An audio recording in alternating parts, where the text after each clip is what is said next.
আজকের এই বিশেষ এক্সপ্লেনারের সবাইকে স্বাগত। তেজস্ক্রিয় আইসোটোপ শব্দটা শুনলেই কেমন যেন একটু খটমট লাগে, তাই না? কিন্তু বিজ্ঞানীদের কাছে এটা এক চরম বিস্ময়, আর আমাদের দৈনন্দিন জীবনে এর প্রভাব এতটাই গভীর যে জানলে অবাক হতে হয়। আজ আমরা আমাদের আধুনিক বিশ্বকে রূপদানকারী এই অদৃশ্য শক্তিগুলোর একেবারে গভীরে প্রবেশ করব।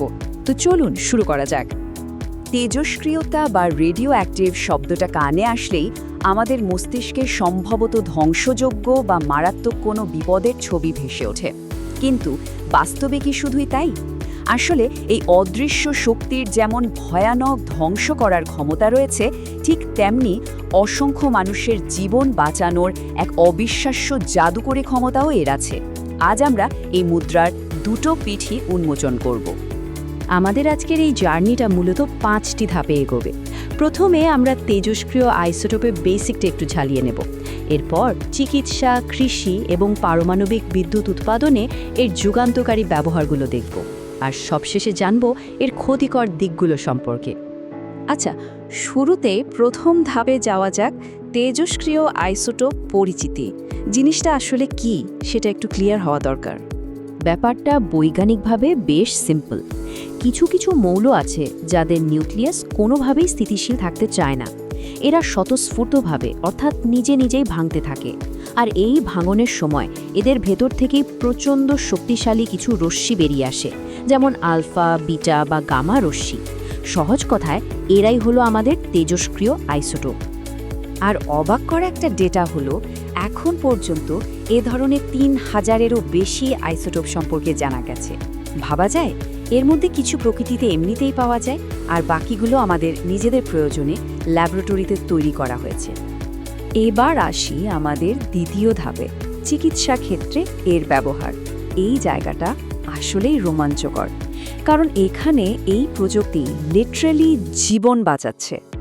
রোগ নির্ণয়ের ক্ষেত্রে এর কাজ করার ধরনটা একটু ভাবুন। ধরুন শরীরের ভেতরের কোনো জটিল রোগের ছবি তুলতে হবে। তখন টেকনিশিয়াম 99 নামের একটি আইসোটোপ ইনজেকশনের মাধ্যমে শরীরে পুশ করা হয়। এটা ঠিক সেই নির্দিষ্ট স্থানে গিয়ে জমা হয় এবং সেখান থেকে গামা রশ্মি বিকিরণ করতে থাকে, অনেকটা ভেতরের একটা টর্চ লাইটের মতো। বাইরে থেকে একটা গামা ক্যামেরা দিয়ে সেই সিগন্যাল ধরে নিখুঁত ছবি তোলা হয়।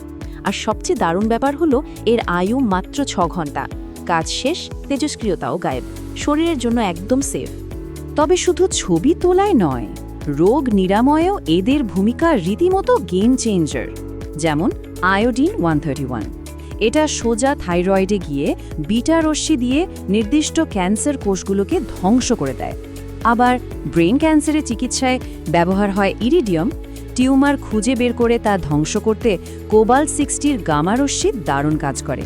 আর রক্তের লিউকোমিয়ার মতো মারাত্মক রোগে ব্যবহার করা হয় ফসফরাস 32, একদম টার্গেটেড অ্যাটাক যাকে বলে।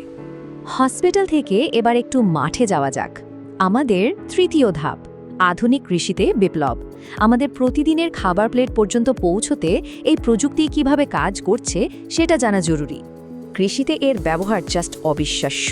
একটা গাছ ঠিকমতো পুষ্টি পাচ্ছে কিনা সেটা বোঝার জন্য গাছের মূলে তেজস্ক্রিয় নাইট্রোজেন ও ফসফরাস দেয়া হয়। এরপর গাইগার মুলার কাউন্টার নামের একটা যন্ত্র দিয়ে ম্যাপ করে দেখা হয় সারগুলো ঠিকমতো শোষিত হচ্ছে কিনা। এর ফলে অতিরিক্ত সার দিয়ে টাকা ও পরিবেশ দুটোরই ক্ষতি এড়ানো যায়। শুধু তাই নয়, ঠিক কতটুকু কীটনাশক দিলে ফসল বাঁচবে কিন্তু উপকারী পোকা মরবে না সেটাও নিখুঁতভাবে মাপা যায়। এমনকি তেজস্ক্রিয় রশ্মি দিয়ে জিনগত পরিবর্তন ঘটিয়ে আগের চেয়ে অনেক বেশি শক্তিশালী এবং উন্নত ফসলও তৈরি করা হচ্ছে। এবার আমরা মাইক্রোস্কোপিক লেভেল থেকে একেবারে ম্যাক্রো লেভেলে চলে যাব। আমাদের চতুর্থ ধাপ, পারমাণবিক বিদ্যুৎ উৎপাদন। বিশ্বজুড়ে যে বিশাল জ্বালানি সংকট, তার সমাধানে এই পরমাণুগুলো এক বিশাল ভূমিকা রাখছে। পুরো প্রসেসটার মূলে আছে নিউক্লিয়ার ফিশন। ব্যাপারটা হলো একটা বড় পরমাণুকে ভেঙে ছোট ছোট টুকরো করা, আর এই ভাঙনের সময় যে কি বিপুল পরিমাণ তাপশক্তি বেরিয়ে আসে তা কল্পনারও বাইরে। এই প্রচণ্ড তাপ দিয়ে পানি ফুটিয়ে বাষ্প তৈরি করা হয়। সেই বাষ্পের ধাক্কায় বড় বড় টারবাইন বা জেনারেটর ঘোরে, আর এভাবেই তৈরি হয় বিদ্যুৎ। এই বিশাল প্রযুক্তির একটা বাস্তব উদাহরণ কিন্তু আমাদের হাতের নাগালেই তৈরি হচ্ছে পাবনার রূপপুর নিউক্লিয়ার বিদ্যুৎ কেন্দ্র। দেশের বিদ্যুতের ক্রমবর্ধমান চাহিদা মেটাতে সরকারিভাবে এই মেগা প্রজেক্টটি গড়ে তোলা হচ্ছে, যা আমাদের জ্বালানি খাতের চেহারা পাল্টে দেবে। প্রজেক্টের স্কেলটা একটু ভাবুন। পুরো প্ল্যান্ট যখন পুরোদমে চালু হবে, তখন এখান থেকে ২৪০০ মেগাওয়াট বিদ্যুৎ জাতীয় গ্রিডে যুক্ত হবে বলে আশা করা হচ্ছে। এত বিশাল পরিমাণ বিদ্যুৎ দেশের শিল্পায়ন আর অর্থনীতিতে যে কতটা গতি আনবে তা নিশ্চয়ই আর বলে বোঝাতে হবে না। এতক্ষণ তো অনেক ভালো ভালো দিক দেখলাম, কিন্তু এবার আমাদের পঞ্চম এবং শেষ ধাপে যেতে হবে ক্ষতিকারক প্রভাব। এই অসীম শক্তি যদি নিয়ন্ত্রণের বাইরে চলে যায়, তখন কি হতে পারে সেই রূঢ় বাস্তবতার মুখোমুখি হওয়াটা খুব জরুরি। এখানেই সবচেয়ে বড় ট্র্যাজেডি লুকিয়ে আছে।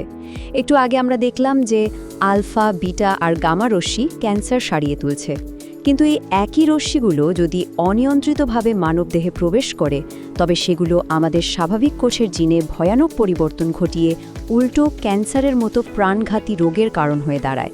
মানে যেটা জীবন বাঁচায় সেটাই আবার জীবন কেড়ে নিতে পারে। আর ইতিহাস ঘাটলে এমন ধ্বংসযজ্ঞের অকাট্য প্রমাণ আমরা পাই। দ্বিতীয় বিশ্বযুদ্ধের সময় জাপানে হিরোশিমা আর নাগাসাকিতে পারমাণবিক বোমা নিমেষেই মুছে দিয়েছিল কয়েক লক্ষ মানুষের প্রাণ। আবার ১৯৮৬ সালের কথা ভাবুন, রাশিয়ার চেরনোবিলে পারমাণবিক বিদ্যুৎ কেন্দ্রে ঘটা সেই ভয়াবহ দুর্ঘটনা।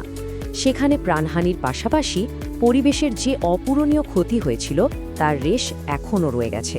এই ঘটনাগুলো আমাদের প্রতিনিয়ত মনে করিয়ে দেয় যে এই শক্তির সামান্যতম অবহেলাও পুরো মানব জাতির জন্য বিপর্যয় ডেকে আনতে পারে।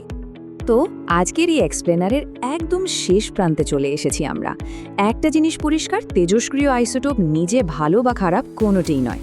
নিয়ন্ত্রিত হলে এটা আমাদের জীবন বাঁচায়, কৃষিতে বিপ্লব আনে, অন্ধকার শহরকে আলোকিত করে, আর নিয়ন্ত্রণের বাইরে গেলে ডেকে আনে অবর্ণনীয় ধ্বংস। এই বিপুল শক্তির চাবিকাঠি এখন মানবজাতির হাতে। আমরা কি এই শক্তি দিয়ে পৃথিবীকে আরও সুন্দর করে তুলব, নাকি ধ্বংসের পথে হাঁটব? এই বিশাল প্রশ্নটা ভাবার দায়িত্ব আপনাদের কাছেই রেখে গেলাম। আজকের মতো এখানেই শেষ করছি। দেখা হবে পরের কোনো বিশ্লেষণে।